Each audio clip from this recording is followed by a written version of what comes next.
saying those very hateful things like "dull bludger," worth nothing, gets everything for free. Not a real Aboriginal because you don't hunt kangaroos or your skin ain't, dark enough. Really silly things. But after a while, that really messes with people. It messes with their willpower to be able to deal with that.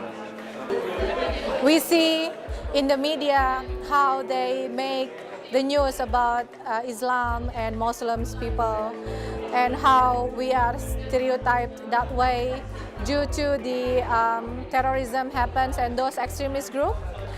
And actually those who suffer the most is us, the Muslim people, from those groups, from those extremist groups, because we, the regular Muslim, then being judged, being stereotyped as a terrorist, for example.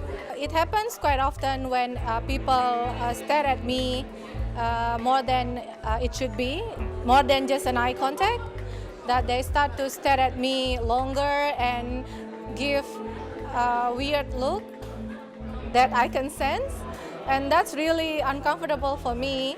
I find a lot of racism to be built on things that aren't necessarily true and are believed because those stereotypes are more likely to be spoken about than the actual identity of the groups that are involved. Refugees are lion jumpers and that they don't deserve to come into this country because they're going to take all the jobs, and they're trying to dismantle the Australian society because of their cultural views or backgrounds, and they're not welcomed here because of it. Calling names and people saying, go back to your own country because of your skin colour, and assuming a certain background of someone.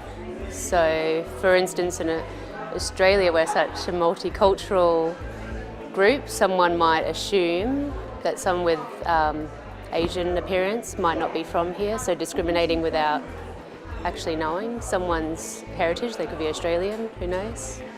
I've got a couple of friends from India, and one is actually Sikh, so he wears the turban, and I've seen a few people look and sort of not necessarily say anything, but just the sort of look of what are they doing together hanging out? They're too different or something, and just the looks even can make someone feel uncomfortable. According to me, racism is everywhere in this world. Like, people are spreading racism while judging the outlook of their people. Like, if I have beard, some people think like, who am I? From where I came? Which religion is related to me? They start thinking like negative things about the people, like this is bad, he have a beard, like he's a terrorist, like something that. A racist behaviour would be ignoring you, excluding you from a group just because of your skin colour. They might be perceived to not be as credible as someone else. They could be ostracised a little bit. They could, have to sit by themselves, or maybe, say, group assignments, people might not be so predisposed to be in their group. Things like that, which I'm sure must be very hurtful.